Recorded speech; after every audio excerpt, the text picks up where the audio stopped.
3 astuces du diable.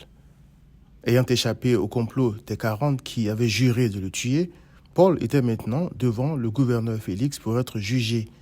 Le souverain sacrificateur Ananias et Tertulle, son avocat, ainsi que plusieurs juifs étaient présents pour accuser Paul.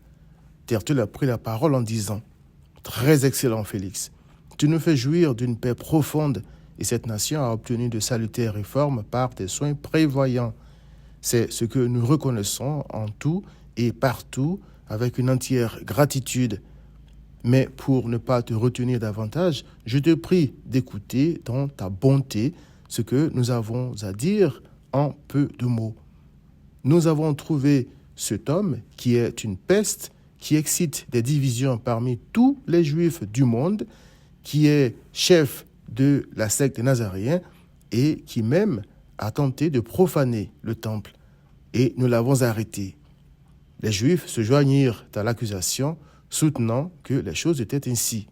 Acte 24, versets 3 à 9.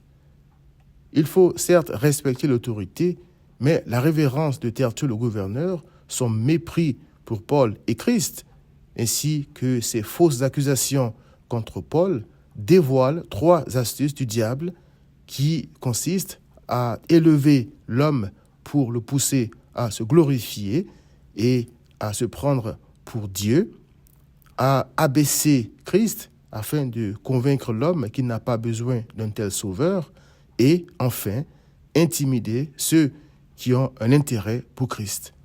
Je m'explique. Très excellent Félix, a dit Tertulle, tu nous fais jouir d'une paix profonde et cette nation a obtenu de salutaires réformes par tes soins prévoyants. C'est ce que nous reconnaissons en tout et partout avec une entière gratitude. Ainsi de suite. Acte 24, versets 3 à 4. Exalter ainsi un homme, c'est le pousser à croire, comme Hérode, qu'il est Dieu. Voir Acte 12, 21 à 23.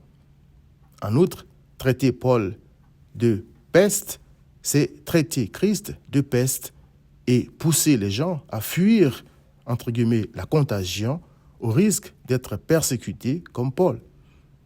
Ce sont là des rugissements de Satan face à quiconque est, entre guillemets, tenté de croire en Christ.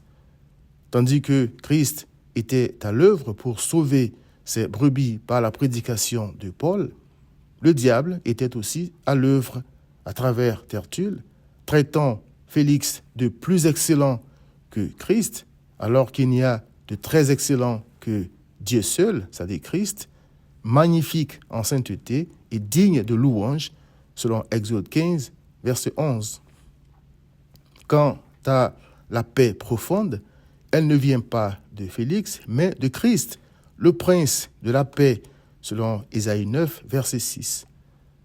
Celui qui a établi les frontières et la durée de vie de chaque nation et qui les préserve, ce n'est pas Félix, c'est Christ, selon Acte 17, verset 26.